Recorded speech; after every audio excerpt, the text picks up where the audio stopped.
BRTA hemen Euskadiko 17 ikerkuntza eta teknologia zentrok osatzen duten aliantza bat da. 2019an sortu zen, bi helburu dauzkagu. Alde batetik zentroek egin baruten bete beharra hau da teknologian oinarritutako soluzioak enpresa mundura hobeto zabaltzea, hobeto iristea, transferentzi hori hobeto egitea, eta bestetik zentroen arteko elkarlana sustatzea. Elkarren artean modu osagarrian lan gehiago egin dezaten. 17 zentro dira, tamainan eta desberdinak, txikinetik handinera, baina guztira 4.000 pertsona. BRTak koordinatze bulegontan 4 pertsonak egiten dugu lan. Lan hildo desberdina dauzkagu, baina gehien bat koordinatze lanak dira. Koordinatze lanak 17 zentro hauetako beste pertsona askorekin. Arlo zientifikoan, horra ari gera gure ikerkuntza agenda garatzen, hau da, gure etorkizunean, gure ikerkuntza, teknologiaren garapena, nondik nora joango da, eta baita gure gaitasunen mapa egin dugu. Transferentzia arlo horretan, nola egin dezakegu sektore batzuetara edo enpresa txikita ertainetara, azkenean teknologian oinarritutako soluzioiek hobeto eramateko nola egin. Hor ere asko landu dugu ekintzailetza, teknologian oinarritutako ekintzailetza, hori nola sustatu, zentro batzuk gauza batzuk ondo egite dituzte, beste batzuk beste gauza desberdin batzuk hobeto egite dituzte, elkarren artean hizketan ipini ditugu, azkenean praktika onenak edo identifikatu eta partekatzeko. Orain arte landu ditugu 4 atal, fabrikazioaren atala, hain garrantzitsua da hemen, hor 2 gai daude eraldaketa zuzentzen ari direnak. Bat digitalizazioa eta hori oso zabala da. Azkenean hor dauzkagu dana oso konektatuta, 5G iristen denean horrek oraindik gehiago emango digu, bizki digitalak, horren inguruan. Energiaren inguruan hor daude energia berriztagarriak eta hor oraindik badaude, baina eolikoak, eguzkiaren energia, hori sortzeko oraindik badago zerina, eta gero energia sistemaren elektrifikazioa. Gero eta gehiago energiaren bektore nagusiena elektrikoa da eta horretara moldatu beharra daukagu. Osasunaren arloan joera nagusiena da osasun personalizatu garun. Hau da, azkenean bai diagnostikorako, bai terapietan, medikuntzak izango da gero eta hori pertsona bakoitzerako egokituagoa. Eta hor daude teknologia edo zientzia omikoak, genomika eta horien inguruan horrek ekartzen diguna. Baita ere landu dugu elikaduraren ingurua eta hor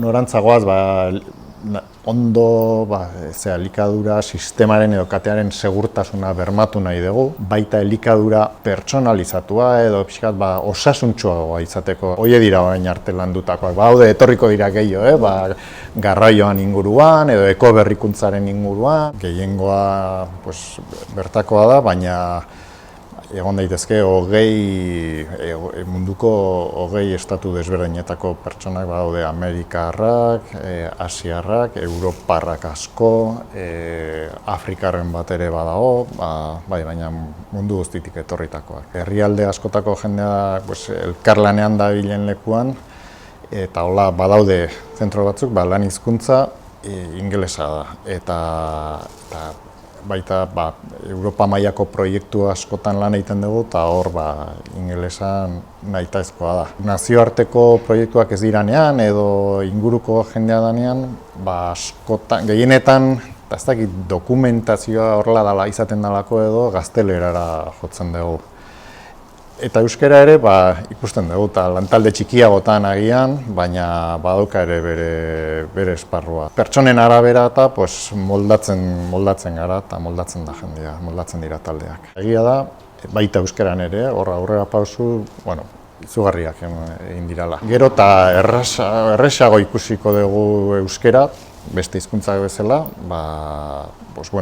azkenean publiko bati egokitu behar zaio software bat, edo sistema bat, edo dena dalakoa, eta hori zineko pelikula bat, edo erraztasuna handiago egingo dugu. Itzultzaile hauek ematen digutena da, dokumentazio hau bera ere euskaraz egiteko erraztasun oso handia. Eta orduan, hainbesteainoko esfortzuik gabe pertsio desberdinak lortzen ditugu. Lehenengo agian hori gehiago argitara ekarri, ez? Batzutan izan daitezke kongresu edo ekitaldi motakoa, euskeraz egin, orain dela gutxi egin zen bat materialen arloan eta horren inguruko ikerkuntzan inguruan, egin daitezke ere beste gai bat askoren inguruan. Gai guztietarako eukiko ditugu ikerlari euskaldunak eta horrek bisibilitatea ematen dio. Lehenengo hitza euskeraz, edo lehenengo idatzia, lehenengo emaila edo lehenengo erantzuna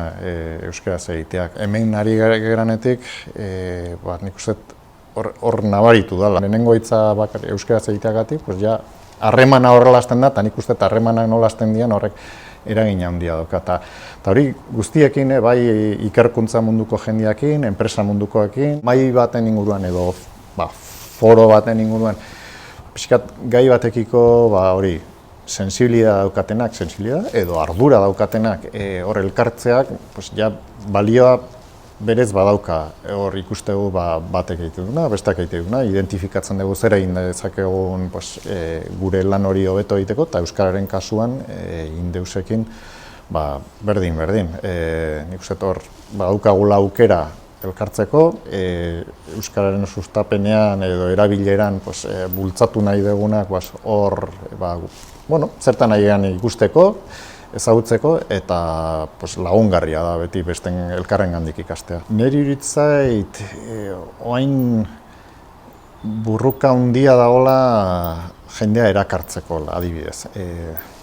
Lantegitara, industriara, zentrotara, azkenean jende prestatua nahi dugu. Gure lantokia, gure industria zentroak erakargarriago izateko, nik uste ondo dagoela, hor dagoen lan giroa eta, etortzen den jendea, gustora egotea.